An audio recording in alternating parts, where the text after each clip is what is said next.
Pagtulong ni Catherine Bernardo kay Lela Ford para manalo sa PBB Celebrity Club 2.0 binatikos. Si Catherine Bernardo ay ex-girlfriend ni Daniel Padilla, na kuya naman ni Lela Ford, na naghiwalay noong November 2023 matapos ang 11 years na pagsasama. Sa ngayon ay masaya na sa kanya-kanyang buhay ang dalawa, at naka-move on na sa isa't isa at tila nakahanap na ng bagong pag-ibig ang dalawa. Ang kuya ni Lela ay payapa na sa rumored girlfriend na si Kayla Estrada, habang nauugnay naman si Catherine kay Lucena City Mayor Mark Alcala. Wala pang inaamin si Catherine, pero nakikita ang dalawa na palaging magkasama.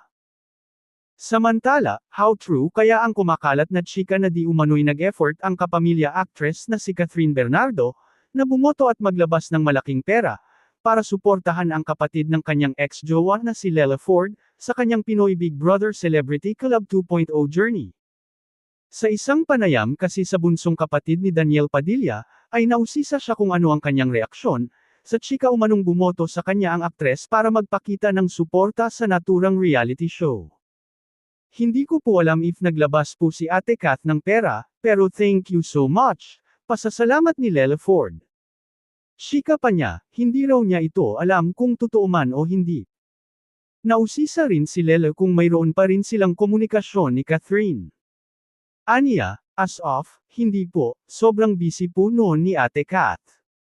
So hindi pa po kami nakakapag-usap lately, sagot ng dalaga.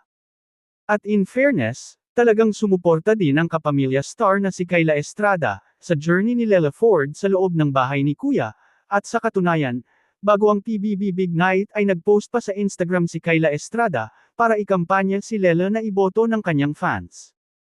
Tanong kay Lela, yung girlfriend ng kuya mo, si Kayla, sumuporta rin ba siya sa iyong PBB journey?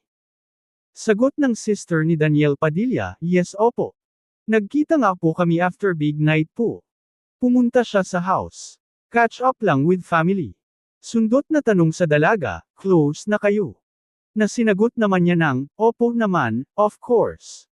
Naikwento rin ni Lela Ford, na bago pa siya pumasok sa bahay ni Kuya ay madalas na silang nagkikita ni Kayla. Okay naman po. Masaya po nang ipakilala sa kanila ni DJ si Kayla. Ako po, masaya lang po talaga ako for them. I'm so happy that she makes my brother happy, chika pa ng dalaga. Samantala, may ilang netizens ang nagsabi, na bakit pa umano ito ginagawa ni Kath, sa pamilya ni Daniel Padilla. Bakit pa umano naglabas ng malaking pera si Kath? Para manalo ang kapatid ng ex niya, na si Lela Ford. Komento naman ng isa pang netizen, wala naman umanong masama, kung maglabas ng pera si Catherine. Siyempre may pinagsamahan raw si Kath at Lela, at napamahal na si Lela kay Catherine Bernardo. Sabi pa ng isa, sana raw huwag nang gawan ng isyu ang pagtulong ni Catherine Bernardo kay Lela Ford.